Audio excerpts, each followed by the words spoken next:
So, of course, the biggest story of the last couple of days is Keir Starmer's speech about migration, talking about people potentially becoming an island of strangers, which I've done already a load of discussion from on Novara. I uploaded the segment where I kind of debated this with Michael Walker onto my channel. You can go and watch that in your own time should you wish. But the long and short of this is the reason why the government is coming out with these things. First of all, is because there is kind of a broad consensus among the public that they want migration to go down and they want the government to see as though they're listening to them, right? They want to be seen as though they're being listened to in terms of what the government does. But also the thing with regards to the reason why this policy is happening now and it's become such a big announcement is that the Labour Party is trying to stop them losing votes to reform. Now, there's been plenty of discussion over the fact that actually most Labour voters are leaving to go to the Greens and the Liberal Democrats, but I guess the argument would be from the blue Labour types like Maurice Glassman and Morgan McSweeney is that they can win over non-voters who would otherwise go to reform by trying to bring them into the Labour fold instead, rather than trying to stop people defecting from Labour to reform, which is actually a very small amount of the 24 Labour cohort, about 11% or so. They are losing more votes to the Greens than Lib Dems by being more right-wing, but they think they can win over more non-voters. What's interesting is what Reform UK have responded to the speech the other day by Keir Starmer about the rhetoric and the policy that's been announced and espoused. Here is Anne Widdecombe, previous Tory MP and UKIP MEP and now spokesperson for Reform UK, talking about the proposed migration policy changes on Times Radio yesterday. The exceptions that we would make would be people coming to work in the NHS and people are coming to work in care, providing and only providing that we were making serious efforts to skill our own workforce in the meantime. Okay. I want a timetable from the Prime Minister. But those coming only for care, not even for the NHS. That was 145,000 people last year. So you would still have over 100,000 people coming into the UK to do those jobs. You would have over 100,000 people in the immediacy. Yes, that's why I keep asking for a timetable for skilling our own workforce. Well, and I'm just saying to you that lots of people think when Reform say we would freeze non-essential immigration, lots of people hear that and they think, right, well, that means there's going to be a stop to all these tens of thousands, hundreds of thousands of people coming in. That's not what you're proposing, is it? What we hang on, there is a difference between freezing immigration and zero immigration. And we have never signed up to zero immigration. And we have said right from the start, NHS and care workers, we will have to phase. But we will phase. And that's why I say again, very boringly, I want to hear from the Prime Minister what the timetable is for skilling our own workforce. Yeah. You mentioned not just give in. You mentioned a cap there. And obviously that's something that Reform and the That's first of all a very interesting development in terms of Anne Widdecombe's rhetoric there, essentially attacking Labour for being too draconian on care worker visas and saying, look, in the short term, we will need care workers. We will need people to work in the NHS. It takes years to train up the domestic workforce, right? And until you put a timetable in place, a lot of this is empty rhetoric and is going to cause labour shortages in these critical areas that are necessary for making sure the population is healthy and the elderly and disabled and the children are cared for who need it. We have over 100,000 gaps in the care sector. We can't just cut off the taps immediately until we've gotten into the actual rigmarole of training up the domestic workforce. She is going after Keir Starmer's government's policy from perceived to be the left, right? She is being less hostile to migration to work in care or in the NHS, which the public do broadly support, by the way. When you specifically ask them about this kind of migration, that the government is now to the right of, which is really crazy to think that the Reform immigration spokesperson would be chiding Keir Starmer for being too draconian on health and social care visas. Conservatives are both talking about. What would your cap be? What's the most appropriate number? Well, that is something which you're going to have to wait for us to announce, I'm afraid, because we've got solid experience in this country of governments coming up with figures. The Conservatives at one point were saying, we're going to keep it to 100,000.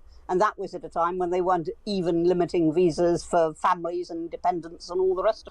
So I'm not going to go for a precise figure. What I am going to say very clearly is we will ban, if you like, all non-essential immigration, and we will expect to see our own workforce skilled over time, specified time, for essential immigration. But you can't give me... What's weird, though, is this idea of what classifies as essential or non-essential immigration. That's something that I don't get, right? Is that economic growth has kind of been built on migration for a long time as productivity has stagnated. We have an aging demographic crisis at this point in time where we don't have enough babies being born, we have a high enough birth rate, and this is causing a problem in terms of having to have the productive capacity available to support a lot of retired people, a lot of economically inactive people, which is fine that we should do, but we need enough working people to be able to do that. So if we just decry everyone outside of specific labour shortage sectors as being non-essential, and then you just stop allowing these people to migrate, then we're just going to have economic stagnation. That could cause an inflationary crisis. It could cause lots of problems in terms of debt default and trying to pay down the national debt, in terms of growing the economy to be able to match that. Bond yields could increase.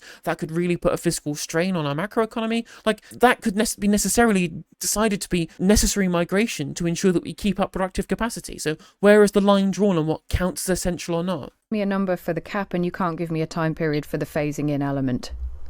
As I am not in government, the answer to that is no. If you want to promote good integration, the very first thing you've got to do is to get control over the immigration, and especially, and it's not being addressed today, especially over the unlawful immigration. Do you think? And I think most people really genuinely care a lot more about what they perceive to be the unfair, irregular migration, which of course is totally fair because they're refugees fleeing conflict. Not that this ever gets told to the public that that's what's happening. They seem to only ever be told that it's illegal economic migrants, when the reality is the vast majority of these people are genuine refugees that are found so on appeal. Then it's totally legal for them to do that. They've just been lied to by the media about the nature of illegal migration. Because it's not illegal. Illegal migration is when you overstay your visa. I think it would be, I mean, do you want the UK to be seen as an unfriendly country in that context? Do you want us to be seen as somewhere where you shouldn't bother trying because the immigration system is going to be very tough, very robust? We are unfriendly to people coming here from abroad.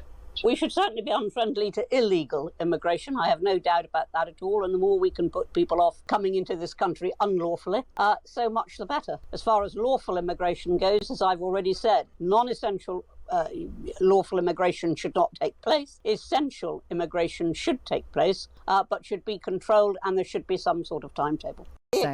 And even then, like, is it essential migration if you want to make sure that our universities don't go bust by having foreign students able to subsidise domestic students, especially given that it's an export good that we have precious few of in our giant trade deficit, most of all across many, many countries? Like, I'm literally a communist. That's a really important thing to have, is have a strong education sector to ensure that we can also train our own people to be qualified to do the work. And they need to be able to afford the tuition fees, which they currently are able to do so because they're kept low through being subsidised by foreign students. Now that doesn't make sense. One last clip I will play here, which I think is quite funny. This is someone on Newsnight talking about a conversation that they had with Nigel Farage just recently about the speech that Starmer gave, where again he described the problems with migration and potential lack of integration making us a nation of strangers, quote unquote. This is what Farage had to say to this BBC journalist. I caught up a few hours ago with Nigel Farage, and you know, it's not rocket science that some of that speech was aimed at answering the threat from Reform UK in the local elections. And Nigel Farage thinks it was a big mistake, he says, for the Prime Minister to echo the language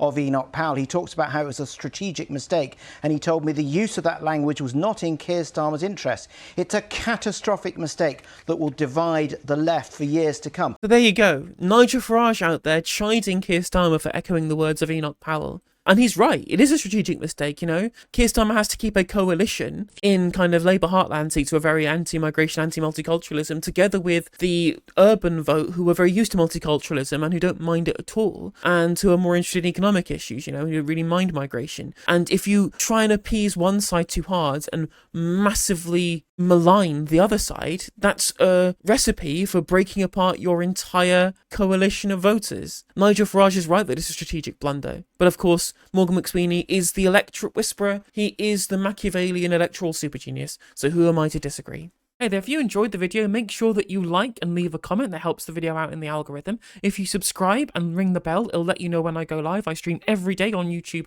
and Twitch. You can also follow all of my socials down in the description. And if you want to support me in a more financial manner, there's a join button for membership. It's just 99p to be a member on YouTube, as well as a Patreon, and there's some merch there as well. And hopefully I'll catch you on the next video. Take care.